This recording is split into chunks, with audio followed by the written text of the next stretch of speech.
tous, éditorialistes du cinéma et ou poètes de la science et tous ceux qui nous écoutent en choisissant leur prochaine lecture. Dans tous les cas, bienvenue dans ce nouvel épisode de 7ème Science où le 7e art la ramène. Sa science, un podcast produit par Binge Audio et Sorbonne Université.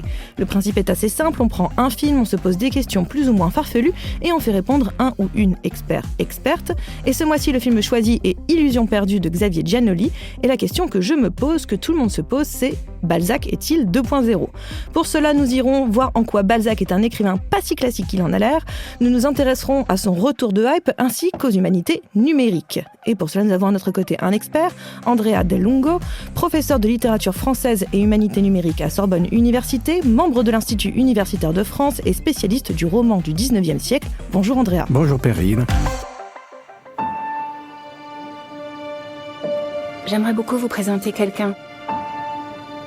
Il nous vient d'Angoulême. Lucien de Rubempré, pour vous servir. Pour lui, la poésie est une chose sacrée. Une sorte de religion intime. Quelle folie de partir ensemble. Paris. J'ai besoin de travailler, monsieur. Je respecte énormément le métier de journaliste. Et tu crois que c'est quoi mon métier ? Vous éclairez les gens sur l'art. Le monde. Mon métier, c'est d'enrichir les actionnaires du journal. Avant de rentrer dans le vif du sujet, petit rappel des faits dans Illusion perdue, adaptation d'une partie du roman d'Honoré de Balzac. Le film suit Lucien de Rubempré, un jeune poète inconnu dans la France du 19e siècle. Il a de grandes espérances et veut se forger un destin. Il quitte l'imprimerie familiale de sa province natale pour tenter sa chance à Paris. Bientôt livré à lui-même dans la ville fabuleuse, le jeune homme découvre vite les coulisses d'un monde voué à la loi du profit et des faux-semblants, où tout s'achète et se vend, la littérature comme la presse, la politique comme les sentiments, les réputations comme les âmes. Vous avez vu le film, Andrea, qu'est-ce que vous en avez pensé ? J'en ai pensé le plus grand bien, parce que c'est une adaptation. L'adaptation est toujours dangereuse d'une certaine manière, surtout quand on s'attaque à un grand classique et à un texte aussi dense et long. Parce qu'effectivement, comme vous l'avez rappelé, Perrine, Illusion perdue est composée de 3 parties, qui étaient à la base 3 romans autonomes que Balzac a publiés en 1937, en 1939 et en 1943, pour les réunir sur le titre donc Illusion perdue.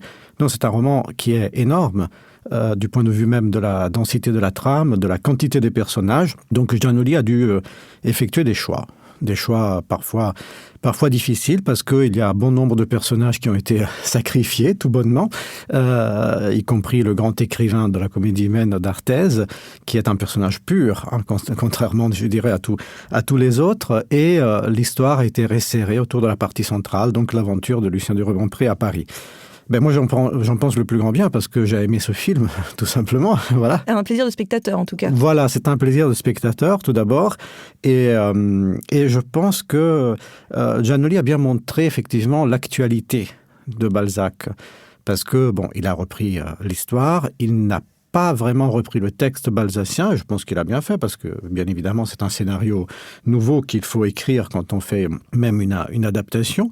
Et ce faisant, il a vraiment trouvé la manière d'actualiser ce texte autour de quelques questions qui nous interrogent aujourd'hui. Au moment où on fait ce podcast, le film est sorti en octobre 2021. Il est nommé pour 15 Césars. C'est un record de nominations pour un film de tous les temps. Aucun film n'a été nommé autant. Et il a fait près de 900 000 entrées. Donc c'est quand même un succès aussi populaire. À votre avis, comme vous l'avez déjà un petit peu évoqué, pourquoi l'histoire de Lucien de Rubempré elle a autant de résonance actuellement ? Alors, pour plusieurs raisons, je dirais, les plus évidentes sont des raisons sociales, c'est-à-dire que l'histoire se déroule dans une société qui est celle de la Restauration, à vrai dire. Ce n'est pas l'époque de la parution du roman. L'histoire se déroule entre 1821 et 22, donc une vingtaine d'années avant le moment de l'écriture du roman. Mais c'est une époque qui résonne avec la nôtre, notamment sur le pouvoir de la presse, bien évidemment. C'est le moment de la naissance des journaux à grande diffusion.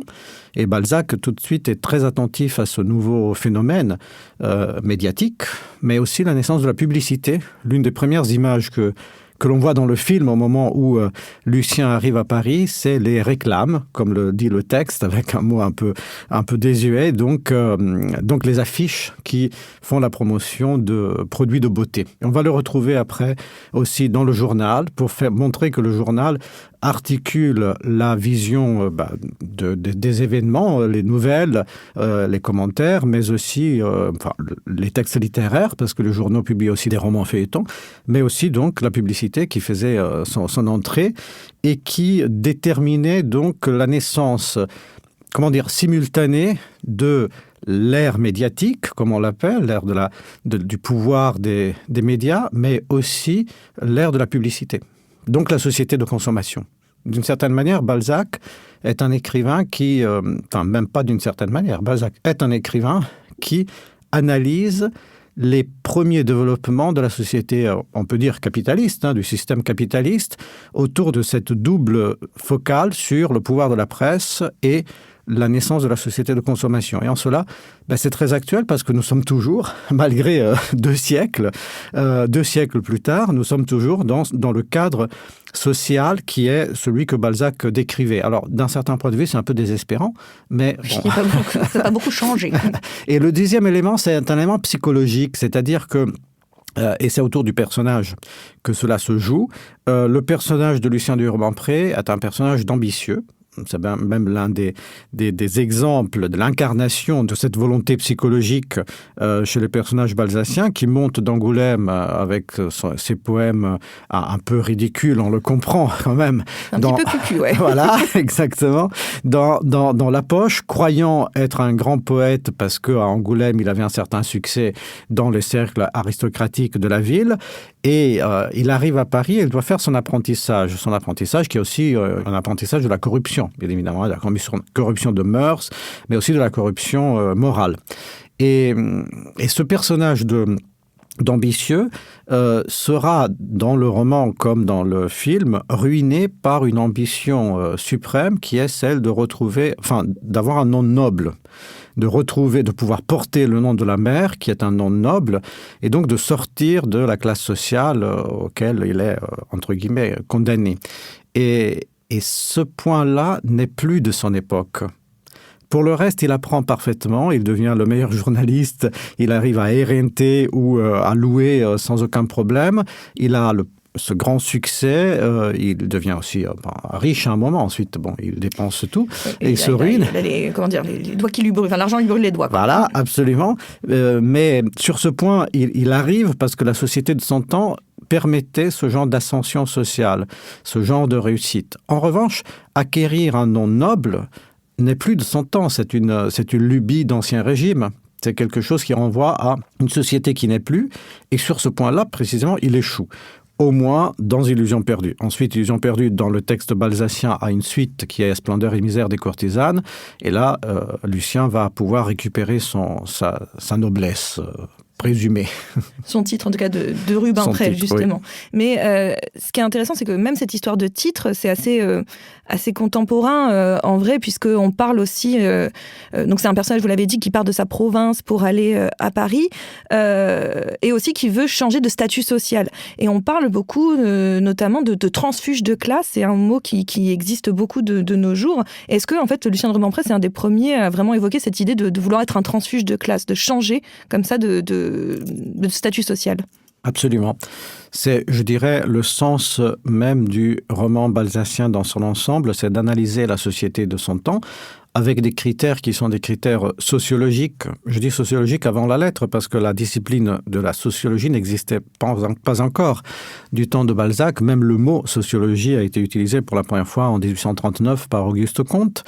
Mais Balzac établit des critères pré-sociologiques pour définir les classes d'appartenance des individus, donc des personnages de la comédie humaine. Et au début de La fille aux yeux d'or, par exemple, il fait une très longue digression de 15 pages où il ne se passe rien, l'histoire ne commence pas, mais Balzac analyse les différentes sphères de la vie parisienne à partir du plus bas, c'est-à-dire les ouvriers, jusqu'au plus haut, les aristocrates. Et il nous dit dans ce texte qui est le début d'un roman, mais qui est paradigmatique pour l'ensemble de la comédie humaine, que le passage d'une sphère, c'est-à-dire d'une classe à l'autre, est permis, c'est-à-dire qu'on peut monter dans l'échelle sociale, ce qui veut dire qu'on peut aussi descendre, mais enfin plus généralement à l'époque on montait. Donc il y a un principe de réussite qui vient remplacer dans la société le principe de naissance qui était celui de l'ancienne aristocratie. Avant la Révolution, on était noble de naissance, donc on appartenait à l'élite, à la classe dominante de fait, par ses propres origines. La société de 1830 et après, qu'analyse Balzac, ou 1820 dans Illusions perdues, cette société permet donc le passage d'une classe à l'autre. Permet le passage d'une classe à l'autre, mais dans ce même texte, La fille aux yeux d'or, Balzac nous dit que toutes les classes sont dominées par deux passions, c'est-à-dire l'or et le plaisir. Donc la richesse, la jouissance matérielle, et le plaisir, donc la jouissance physique. Voilà ce qui détermine les êtres humains à tous les niveaux. Donc, en fait, le classement social est un classement apparent parce qu'ensuite, d'un point de vue moral, toute la société parisienne est corrompue à n'importe quel niveau. Donc, certes, il y a une ascension possible, mais cette ascension est un peu comme celle de Lucien, une ascension vers le plus condamnable moralement, donc vers une corruption. Donc on s'élève peut-être financièrement, mais on ne s'élève pas moralement, en tout cas. On se lève financièrement et on se lève aussi du point de vue de ce que Bourdieu appelle le capital culturel. Parce qu'il n'y a pas que le capital économique, il y a aussi un ensemble de pratiques, de comportements qui distingue précisément les classes dominantes. Et c'est ce que Lucien apprend à Paris, parce que son entrée dans la société parisienne est catastrophique, parce qu'il ne partage pas les codes. Et donc cette histoire de code, c'est marrant, vraiment on reprend beaucoup de choses, des termes qu'on entend de nos jours. L'idée de ne pas avoir les codes, c'est quelque chose qu'on entend aussi énormément là au XXIe siècle, comme quoi il avait vraiment un très bon œil, ce Balzac. Mais à votre avis, comment Balzac, lui, était-il un si fin observateur de son époque ? Qu'est-ce qui faisait qu'il avait cette capacité presque voilà, à la fois d'observation, mais aussi de clairvoyance? C'est, je dirais, le propre du romancier. C'est-à-dire que le roman, à l'époque, se diffuse, se démocratise, devient donc le genre de lecture le plus courant, et en même temps, il devient aussi une forme de connaissance du réel. C'est ce qu'on appelle d'ailleurs le réalisme. A posteriori, parce que Balzac n'a jamais dit qu'il était réaliste. Le réalisme est plutôt un courant artistique qui se développe en peinture autour de 1850, l'année où Balzac meurt. Donc il ne s'est jamais revendiqué du réalisme, mais a posteriori, on l'a rangé dans ce courant au XIXe siècle, dont le fondement est précisément l'analyse du réel. Le réalisme n'est pas de reproduire fidèlement, bêtement, platement le réel, mais de l'analyser pour en comprendre tous les mécanismes.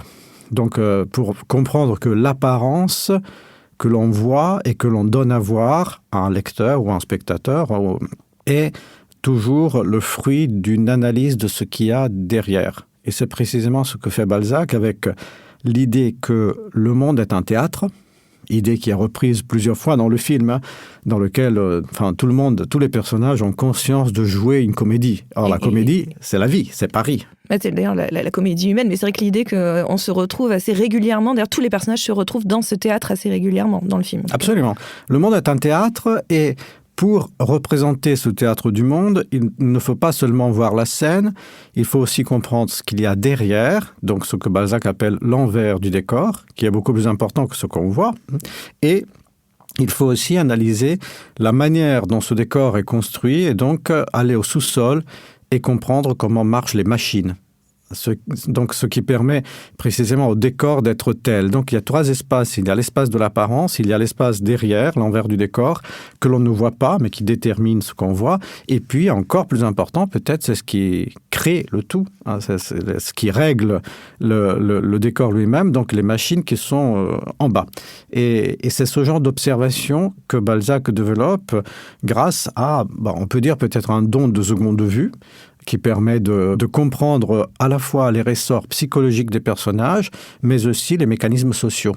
Parce que c'est toujours la force de ce romancier est précisément dans cette articulation du subjectif et du collectif, de l'individuel, donc la capacité d'analyser les fibres du cœur des personnages et des mécanismes mentaux aussi, mais en même temps de les projeter toujours dans un cadre social et donc d'être très attentif à ces nouvelles règles, à ce nouveau code de la société. Et on voit avec vous que Balzac était quand même quelqu'un de très fin dans ses observations et dans son écriture, mais on l'a souvent qualifié juste d'auteur classique. Pourquoi on l'a un petit peu rangé comme ça dans un placard à naphtaline à un moment donné ? On s'est un peu désintéressé de Balzac. Faut le lire parce que c'est un classique. Mais au bout du compte, on trouvait ça un peu chiant. Oui, c'est une manière de voir les choses. Oui, non, mais vous avez raison. Vous avez raison. Il y a eu plusieurs époques de la réception de Balzac. Il y a eu plusieurs époques et aussi plusieurs manières de le lire. Par exemple, pour Baudelaire, la force de Balzac n'était pas d'être un réaliste, mais plutôt d'être un visionnaire. Précisément d'avoir ce don de seconde vue qui permet d'aller au-delà des apparences. Et au XXe siècle, il y a eu un moment dans la critique, notamment autour des années 60-70, où Balzac a été, rangé dans un placard, même pire, a été considéré comme l'auteur modèle d'une forme romanesque à dépasser absolument, donc d'une forme datée. Et cette condamnation venait du nouveau roman de Rob Grillet, qui considère Balzac, l'ennemi, le père du roman, assassiné pour qu'un nouveau roman puisse naître avec des critères qui sont complètement différents. Donc voilà que Rob Grillet, par exemple, par rapport à ce que je disais sur l'épaisseur psychologique du personnage chez Balzac, nous dit, cette épaisseur est d'une autre époque, notre époque contemporaine veut que les personnages soient plutôt des numéros de matricule. Voilà.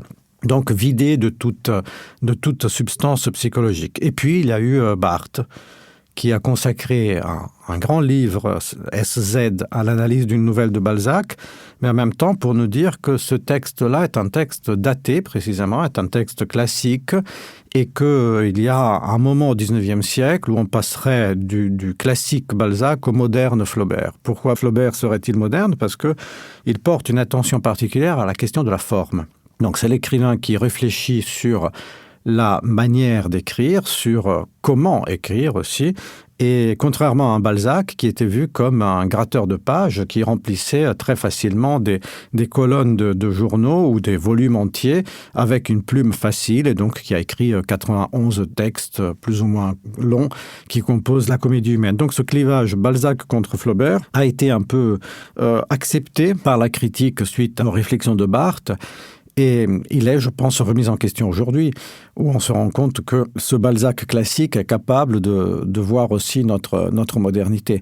En même temps, est-ce qu'il faut contester l'aspect classique de Balzac ? Les classiques sont aussi, comme le disait Calvin, dans ces textes qui nous disent toujours quelque chose, même quand on le relit dans un tout autre contexte, à des siècles, voire des millénaires de distance. Rien qu'au cinéma, j'ai compté plus d'une 60aine d'adaptations de Balzac, en fait. La plus vieille datant de 1906, c'est Alice Guy qui avait réalisé La Marâtre, qui était adaptée de La Cousine Bette. En fait, qu'est-ce qu'il a de cinématographique, Balzac ? Est-ce que c'est justement cette capacité très descriptive qu'il a qui le rend en fait facilement adaptable ?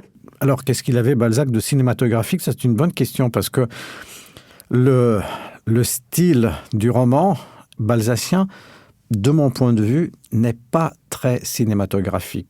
Là aussi, on peut faire une comparaison avec Flaubert, qui, lui, en revanche, est considéré comme un auteur beaucoup plus cinématographique avant la lettre. Pourquoi ?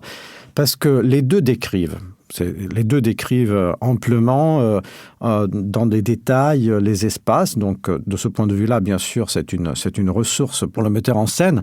En même temps, Balzac porte un jugement sur ce qu'il décrit, porte un jugement sur les personnages. Je dis Balzac, mais il faudrait dire le narrateur balzacien, donc celui qui raconte l'histoire, porte un jugement sur l'espace, sur le temps, sur les personnages, sur l'histoire qu'il est en train de raconter. Parfois un jugement moral, comme je vous l'ai dit au début de La Fiausée d'or, voilà, c'est de fustiger ses passions, l'or et le plaisir, qui déterminent la vie des Parisiens. Alors, avec Flaubert, on entre dans une nouvelle forme de réalisme qu'on appelle le réalisme objectif, c'est-à-dire un texte qui donne tout simplement à voir le réel sans commentaire de la part du narrateur. Donc, le narrateur flaubertien ne commente ni les aventures des personnages, il ne dit jamais si Emma Bovary est fautive ou pas d'avoir pris des amants. Donc, il n'y a aucun commentaire, tout est laissé à à l'interprétation du lecteur. Et donc ce roman flaubertien est plus visuel que le roman balzacien, qui est un roman plus discursif, on va dire, parce qu'il y a un commentaire incessant de la part du narrateur. Alors, Giannoli, par exemple, intègre ce discours de commentaire dans la voix off, enfin, grâce à la voix off, qui est très présente dans ce film, qui nous fait entendre par bribes et par morceaux le texte balzacien, avec son caractère aussi précisément à la fois explicatif, les journaux de l'époque, quels étaient les petits journaux, quels étaient les caractéristiques de cette nouvelle presse, mais aussi parfois morale, parce qu'il y a des réflexions sur la corruption de mœurs et aussi des réflexions qui entrent en résonance avec notre actualité, comme cette histoire d'avoir un banquier comme Premier ministre. Pourquoi vous êtes particulièrement intéressé à Balzac ? Dans la carrière d'un chercheur qui, à la base, a été un lecteur. Il y a des parties aussi de hasard. Quand j'étais à l'université, j'étais un grand lecteur de romans du XXe siècle, à vrai dire. Et puis, peu à peu, j'ai remonté dans le temps, avec peut-être la curiosité de voir d'où venait l'intérêt de ce que j'étais en train de lire. Et finalement, je me suis arrêté à Balzac parce que j'y ai trouvé un univers avec énormément d'idées à développer pour comprendre la société contemporaine. Donc, je me suis arrêté à ce grand auteur qui est tellement immense dans sa production qu'on peut y passer effectivement toute une vie. Donc, ça va, il a écrit, oui. Il a beaucoup écrit et en même temps, il a bien soigné quand même son style, parce que c'est une légende de dire que Flaubert écrivait bien et passait une semaine sur une phrase, et en revanche, Balzac remplissait des pages sans se soucier finalement du style, parce que c'est un écrivain qui a énormément corrigé ses textes. Donc, il est vrai qu'il écrivait peut-être de manière un peu rapide. Le premier jet manuscrit est un jeu d'une écriture très, très rapide et peu corrigé, finalement, alors que le manuscrit de Flaubert présente énormément de corrections. Mais ensuite, au fil des éditions successives, Balzac se relisait et ajustait toujours son texte en quête d'un style, finalement, d'un souffle, même d'un rythme parfois. Donc, c'est des choses qu'on ne dit pas assez à propos de cet écrivain. Cela pour vous dire que j'ai trouvé chez Balzac non seulement cette mine d'idées pour déchiffrer la société contemporaine, mais aussi j'y ai trouvé un grand intérêt en termes vraiment d'analyse littéraire. Justement, on va en parler de cette analyse littéraire et des humanités numériques, parce que c'est ce que vous enseignez par ailleurs, donc les humanités numériques. Est-ce que vous pouvez m'expliquer, juste en quelques mots, c'est quoi les humanités numériques ? Vous avez bien raison de le demander, parce que c'est un syntagme, on va dire, donc une expression, humanité numérique, que l'on connaît désormais dans la recherche à l'université, mais qui est beaucoup moins utilisée et moins connue, parce que c'est une traduction de l'anglais déjà, c'est Digital Humanities, que l'on traduit en français par humanité numérique. Et en fait, c'est une discipline transversale, les humanités numériques. C'est une discipline transversale qui, notamment dans l'enseignement universitaire et dans la recherche, analyse l'impact et aussi les apports du numérique dans les disciplines des sciences humaines. Donc, ce qu'on appelle les humanités. Alors, humanité, là aussi, c'est un peu un anglicisme. Donc, les humanités, à la base, c'est les lettres et surtout les lettres anciennes, donc les études sur l'Antiquité. Et dans une acception un peu plus vaste, ce terme d'humanité recouvre désormais ce qu'on appelle aussi les sciences humaines, donc littérature, philosophie, art essentiellement.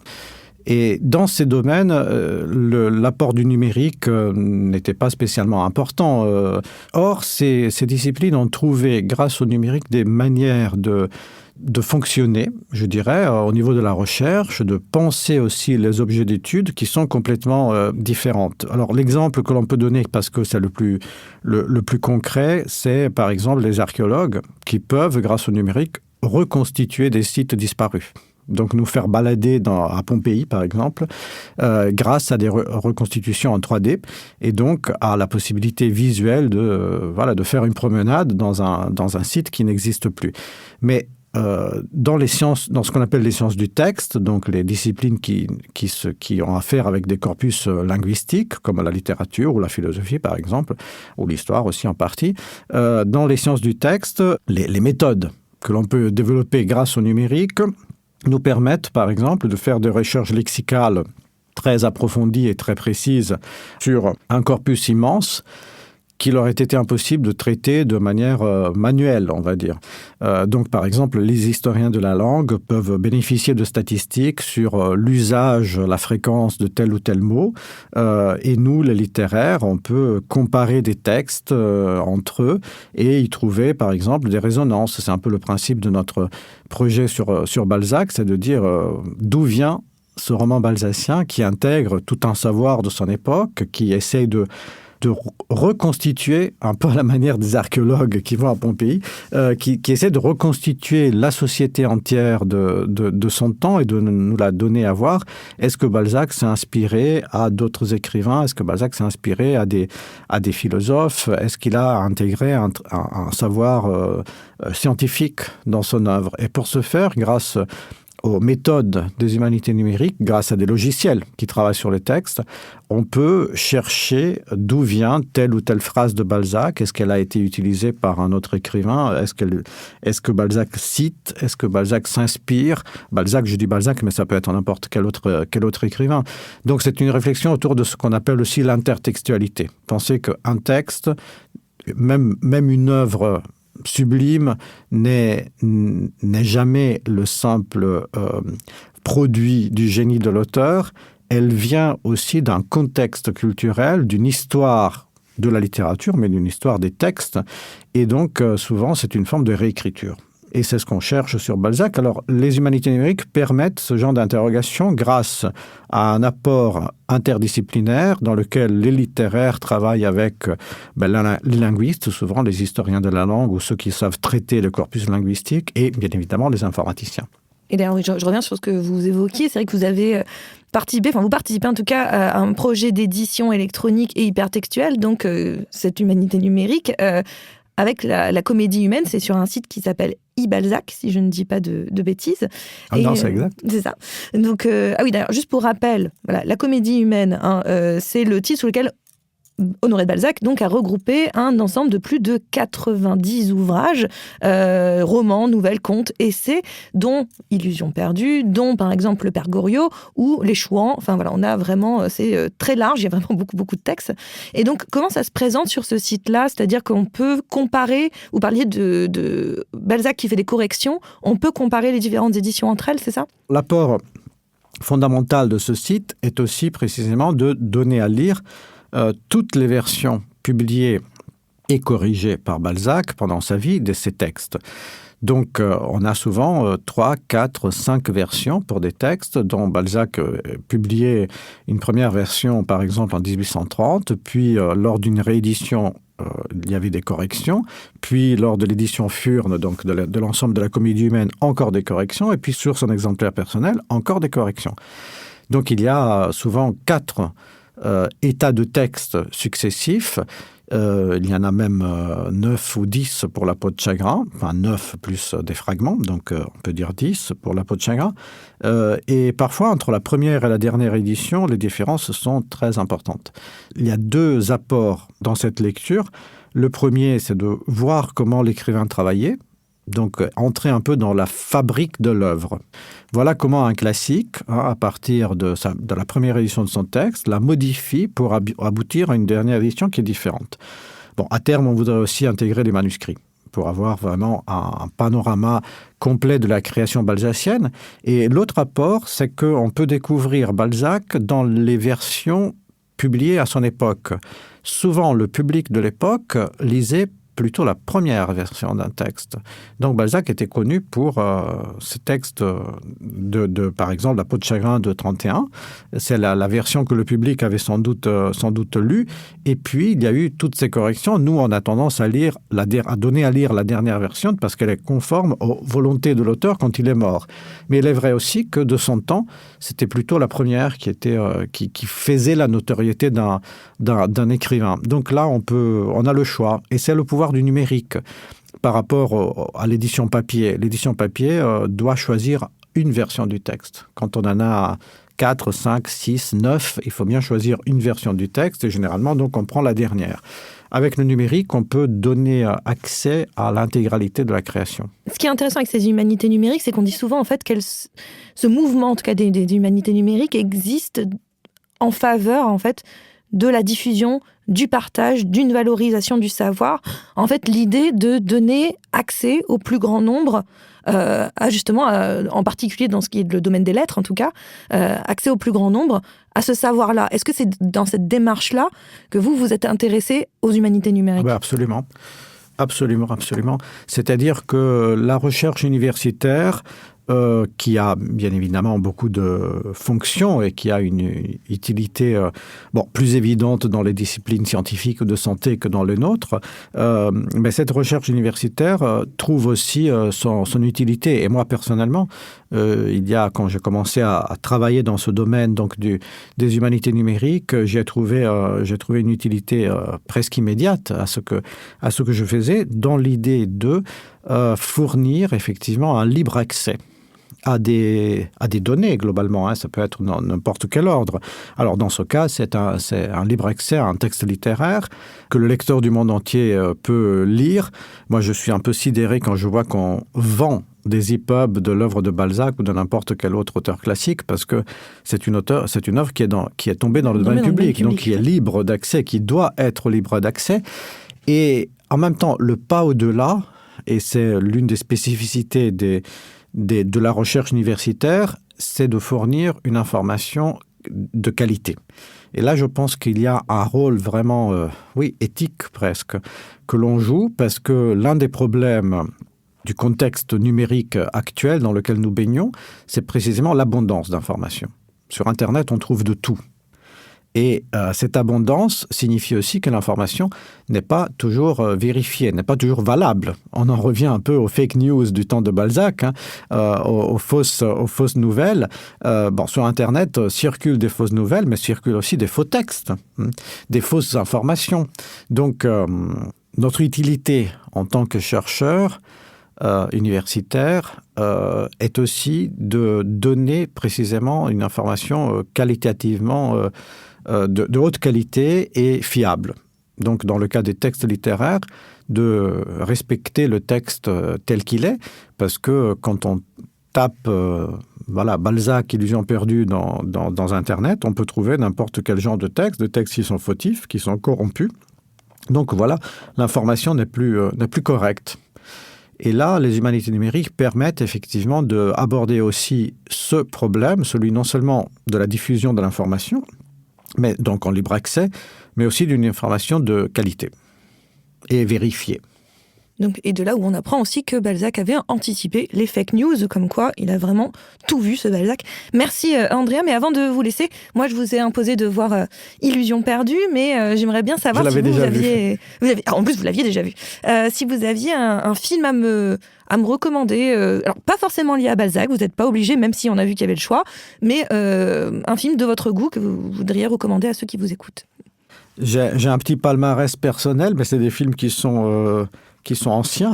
Il n'y a pas de date, tout va très bien. Là aussi, c'est juste une réaction de spectateur. Donc, c'est un peu les films qui m'ont marqué dans mes visions cinématographiques. C'est très différent parce que je suis très hétérogène, comme dans les goûts littéraires d'ailleurs.